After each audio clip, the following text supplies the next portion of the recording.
Olá, galera do YouTube. Vamos fazer um vídeo um pouquinho diferente, já que estamos falando de um jogo de videogame diferente e onde eu consigo combinar algumas coisas que eu adoro, como cinema noir, Belle Époque, Machado de Assis. Por incrível que pareça, sim, eu gosto, apesar de não gostar tanto da história do Memórias Póstumas do Brás Cubas, mas um dos meus livros favoritos da vida realmente é O Alienista, com o Dr. Bacamarte, tentando pegar e criar uma espécie de sanatório perfeito, para isso sempre criando os critérios mais bizarros para incluir as pessoas lá dentro.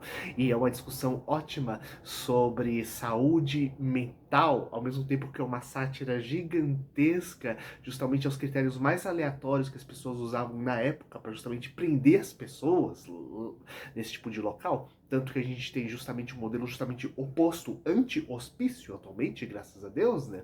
Além de ser uma sacaneada legal, zoando todos os conceitos eugênicos que existiam na época.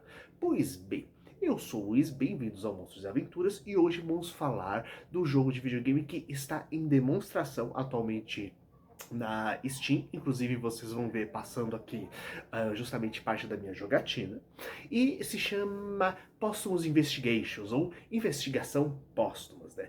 Aqui nós temos uma releitura das histórias do Machado de Assis. Afinal, ele viveu lá no final do século XIX, né? Vendo justamente a passagem do nosso querido, na verdade nada querido Império para o modo de República, que também lá não mudou grande coisa, diga-se de passagem, né? E fazendo várias críticas sociais com seus mais diversos livros, e os personagens são reimaginados dentro de um Brasil dos anos 30. E o que acontece? Aqui nós somos um investigador que é chamado justamente pelo fantasma do Brás Cubas, que foi assassinado para justamente resolver o seu caso. Só que o que acontece? Não é uma investigação comum, porque você vai ver eternamente o mesmo dia como investigador até você eventualmente resolver o mistério. E o que ocorre? Isso torna bem peculiar a mecânica do game, porque a ideia básica é que você vai pegar, ver, tem um relógio mostrando a passagem do tempo, um relógio especial do game, não em tempo real, né? E ao mesmo tempo você vê as pessoas passando na rua, fazendo as mais diversas atividades. Algumas você consegue interagir, alguns objetos você consegue pegar, só que o tipo de interação e o acesso a essas pessoas varia ao longo daquilo que elas estão fazendo ao longo do dia. Então informações você só consegue com determinadas pessoas, em determinados pontos, em determinados momentos do dia, e se você fizer algumas coisas. Porém, se dependendo daquilo que, como você interagir com outras pessoas, como você conversar com algumas pessoas no começo do dia, você vai bloquear ou liberar outras histórias para você pegar e interagir, para conseguir pistas de quem matou justamente o Brás Cubas, né? Isso faz com que ao longo do dia você vai mapeando as pessoas com qual você interagiu, para assim, quando conclui o dia, você volta no looping temporal, retornando pro cópia do primeiro dia, né? Você vai interagir. Ah, eu já interagi com essas pessoas conseguindo ter informação, e se eu interagir de forma diferente agora? Será que eu consigo liberar outras coisas? E com isso você vai liberando novos pontos da cidade para ser explorado, novos objetos, e é uma coisa interessante, porque você vai conseguindo acumular pistas e informações de um lado. Porém, existem objetos materiais que você pega que eles não vão ficar com você. Afinal, só você está retornando do looping temporal, né? Não os objetos físicos que você pegou. Então, por exemplo, você consegue chantagear alguém com um pão de queijo, por exemplo, né? Só que se você não usar aquele pão de queijo no dia para nada, né? Você vai perder aquele pão de queijo no dia seguinte e vai dar um jeito de comprar ele de novo. Só que só existe determinado horário que tem aquele material disponível para você comprar a padaria. Se você passar daquilo, você não consegue comprar aquele pão de queijo para fazer a chantagem, né? Só que, porém, será que não consigo dar para outra pessoa para fazer outra coisa com esse pão de queijo? E se eu conversar com outra pessoa após essa interação, sabe? Então, com isso você vai liberando locais novos para ser explorado, vai acumulando as pistas, e o que acontece? Cada vez que você vai repetindo esse looping temporal, esse ciclo eterno, você vai explorando cada vez mais as minúcias da cidade e fazendo testes, descobrindo pessoas com qual você nem imaginava, afinal, em um ponto da cidade onde você nunca ficou naquele horário específico, você descobre algumas coisas. E é claro que para facilitar um pouco do tipo, minha missão é conseguir em determinado local da cidade, né, fazer tal coisa, só que tem umas 8 horas de diferença entre um horário X e Y. Então você pode acelerar o tempo do jogo para conseguir chegar até aquele lugar, sabe? A ideia é desse tempo meio manipulável, flexível para ir conseguindo fazer as coisas. O que é bem interessante porque dá um toquezinho levemente sobrenatural para a história, diga-se de passagem, e um levemente sobrenatural que apenas não dá um toque próprio, mas acaba influenciando na própria estrutura narrativa, né? Já que você está preso nisso tudo, ao mesmo tempo que você vai investigando os conceitos de uma cidade inteira.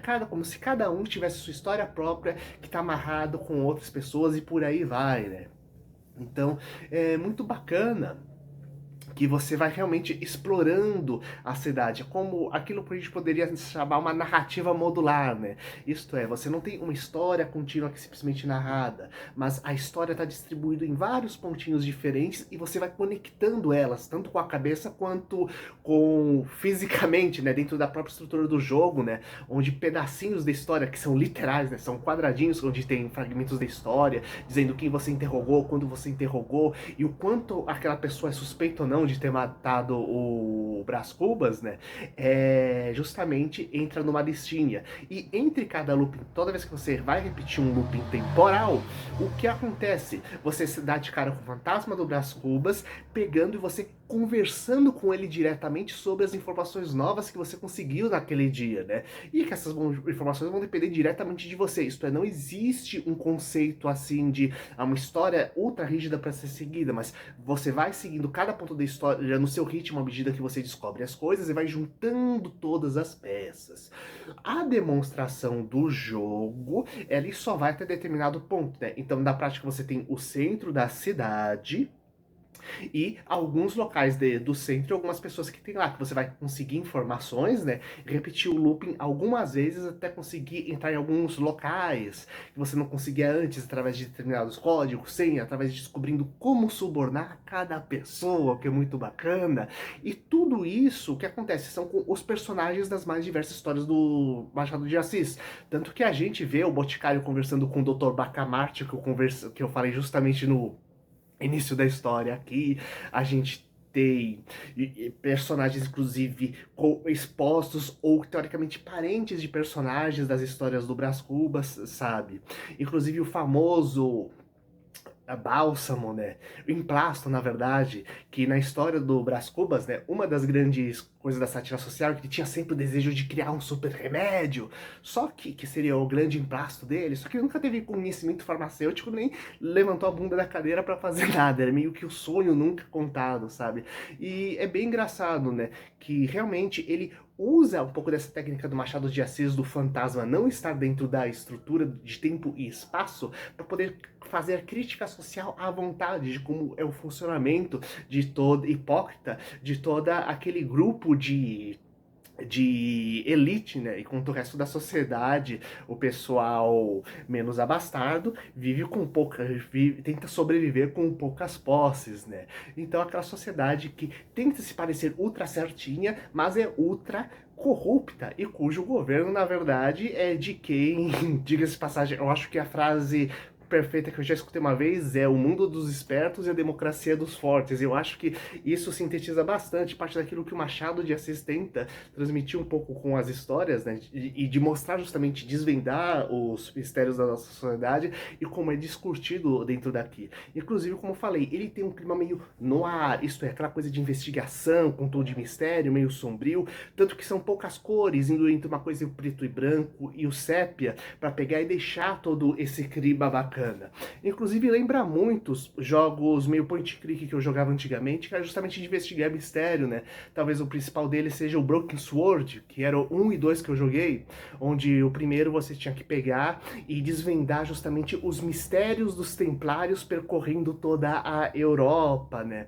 Ou Pantera Cor-de-Rosa, Passaporte para o Perigo, onde você era o segurança de uma colônia de férias, justamente de filhos de diplomatas, e ia para cada canto do planeta resolver o desaparecimento do filho de cada diplomata e conseguir informação com cada um que tinha lá, né? Até conseguir descobrir onde estava a criança desaparecida, trazer de volta para o acampamento e resolver o grande mistério que tinha lá dentro. Eu gostava bastante desses joguinhos de investigação que lembravam muito um desenho animado interativo, e talvez seja essa a questão. É quase um desenho animado para adultos, inspirado diretamente na obra do Machado de Assis, reunindo todos os seus personagens desse Machado Verso. Lembrando que não criava com um universo conectado, né? Mas a ideia básica é que sempre tinha temas muito similares que ele discutia com vários ângulos de vista diferentes em cada uma das obras dele. Lembrando, não é a primeira vez que você discute assim de forma distinta o Machado de Assis. A gente já teve obras tentando brincar um pouco com esse conceito, trazendo para ficção científica e fantasia,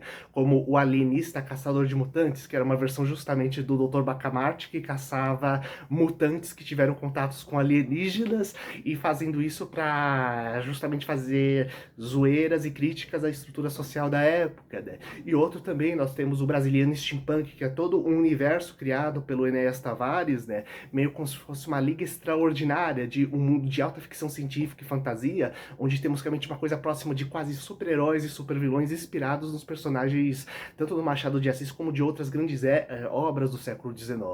Então, eu estou ansioso para que saia no final do ano, tenha, além dessa demonstração, tenha justamente um jogo maior, cujo trailer mostra justamente várias outras áreas da cidade, vários múltiplos outros personagens para você pegar e lidar das mais diversas formas, né?